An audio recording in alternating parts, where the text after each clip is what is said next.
Good morning student. अब हम हमारा 6 लेसन इम्पोर्टेंस ऑफ ओशियंस इसका आगे का हिस्सा सीखेंगे।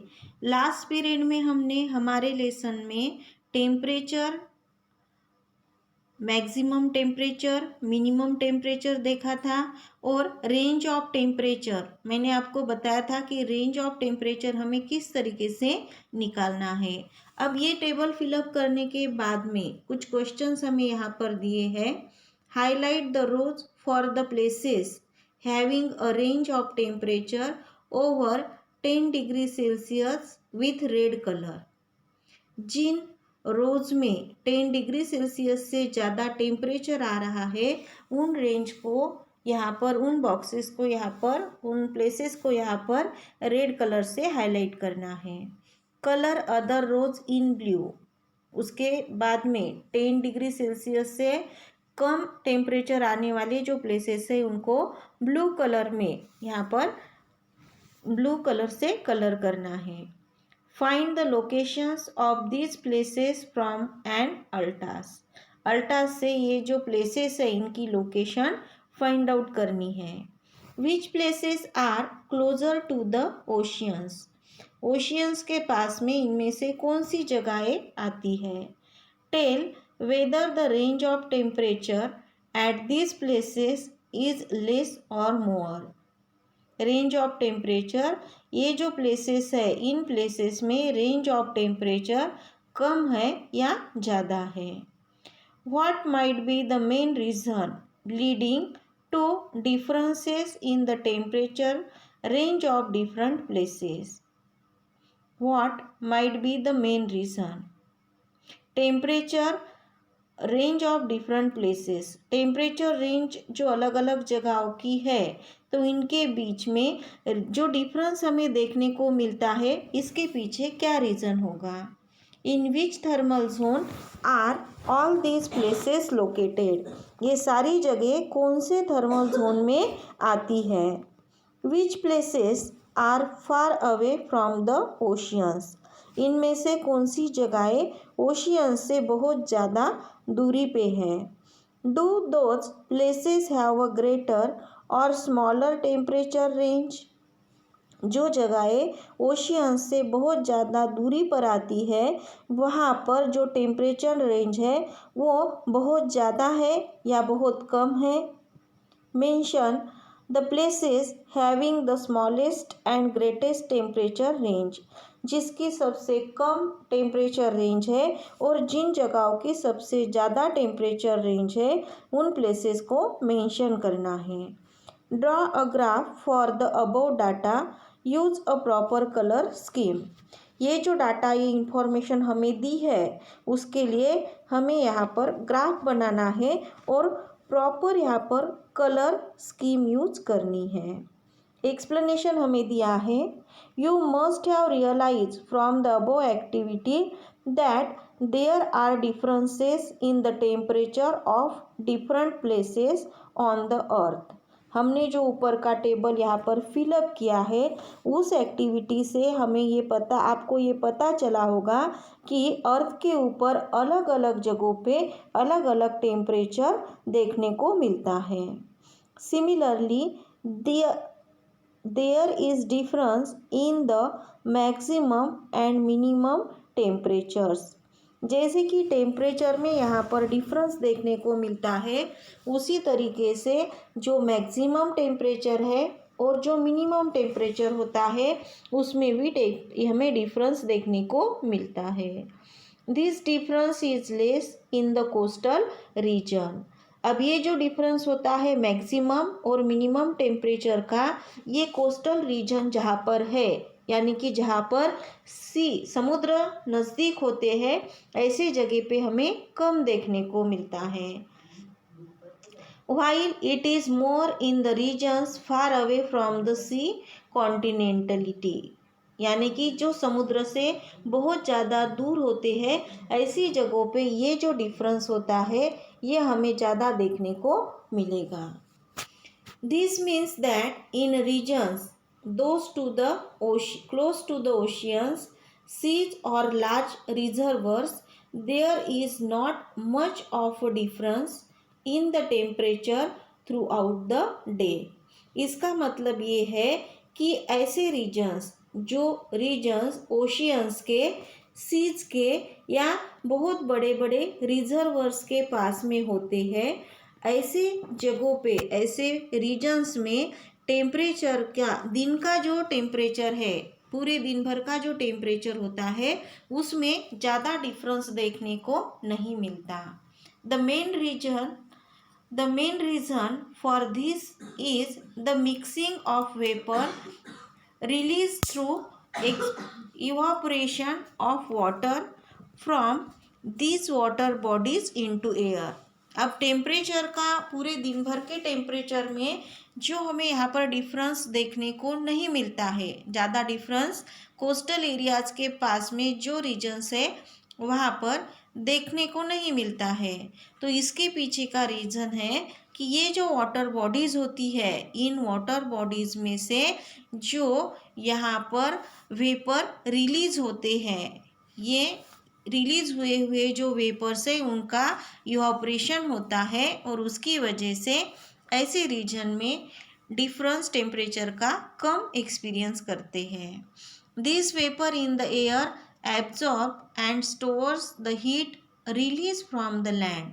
अब ये जो वेपर होते हैं, इन वाटर बॉडीज़ में से जो वेपर निकलते हैं वो वेपर एयर को एब्जॉर्ब,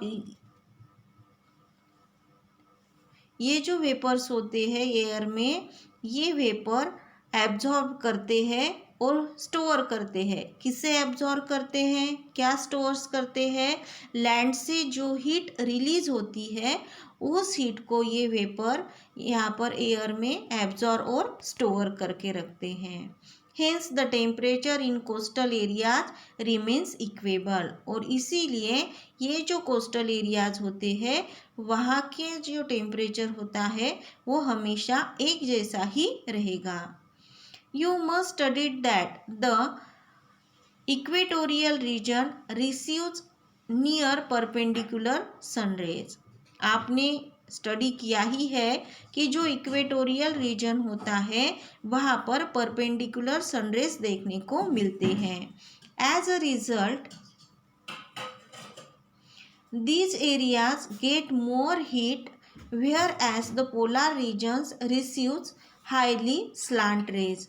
और इसीलिए ये जो एरियाज होते हैं, इन एरियाज में जहाँ पर परपेंडिकुलर सनरेज आते हैं उन एरियाज में बहुत ज़्यादा हीट भी पहुँचती है, वहाँ पर हीट जो होती है वो भी बहुत ज़्यादा एक्सपीरियंस करने को मिलती है।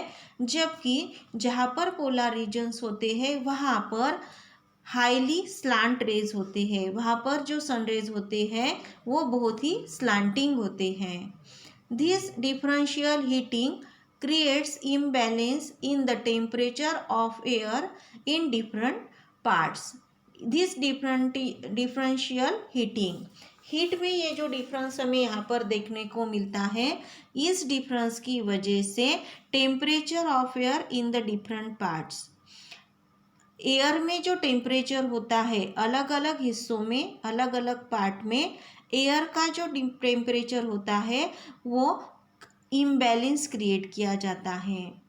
ये हीटिंग जो होती है, डिफरेंस, हीट में डिफरेंस होने की वजह से एयर के टेम्परेचर में भी हमें अलग अलग जगहों पे डिफरेंस देखने को मिलता है।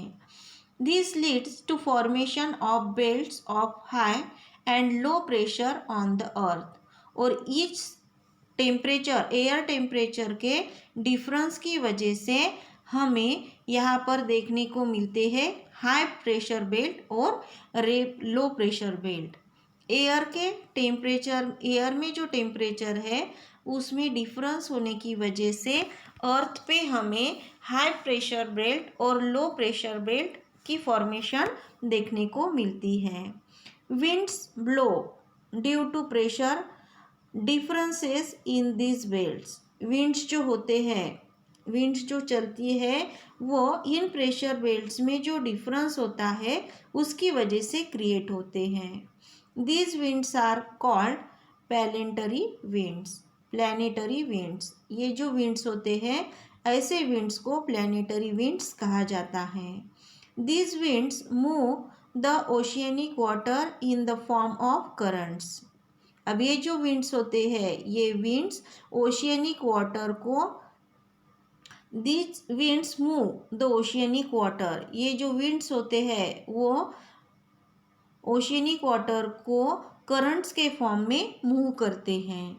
These currents are warm currents और कोल्ड करंट्स। और ये जो करंट्स यहाँ पर क्रिएट होते हैं, ये एक तो वार्म करंट्स होते हैं या फिर कोल्ड करंट्स होते हैं। Warm currents move towards cold region and cold currents move towards warm region. जो वार्म करंट्स होते हैं वो कोल्ड रीजन की तरफ बहते हैं और जो कोल्ड करंट्स होते हैं वो वार्म रीजन की तरफ बहते हैं। This means ocean currents move from the equatorial region to polar region. इसका मतलब ये है कि ओशियनिक करंट्स जो होते हैं वो इक्वेटोरियल रीजन से पोलर रीजन की तरफ मूव करते हैं and from polar region to the equatorial region, और उसके साथ साथ वो पोलर रीजन से इक्वेटोरियल रीजन की तरफ भी आते हैं।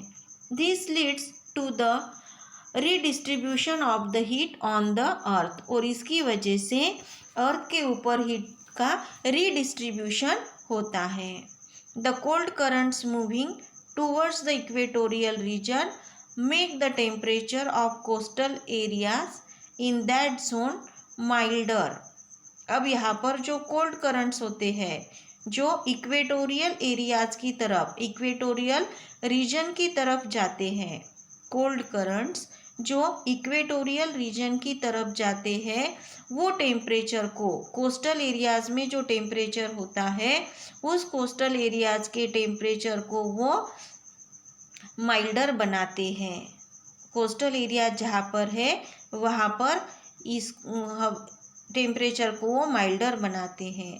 Whereas the warm currents, इसके एकदम अपोजिट जो वार्म करंट्स होते हैं coming in the colder region, जो कोल्डर रीजन की तरफ आते हैं, cause temperatures in coastal areas to rise, लेकिन वो कोस्टल एरियाज में टेम्परेचर को बढ़ाने का काम करते हैं। वार्म करंट्स जो कोल्डर रीजन की तरफ आते हैं वो कोस्टल एरियाज में टेम्परेचर को बढ़ाने का काम करते हैं।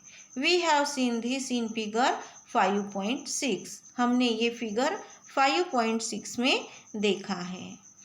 एंड इस लेसन का आगे का हिस्सा हम नेक्स्ट पीरियड में देखेंगे। Thank you.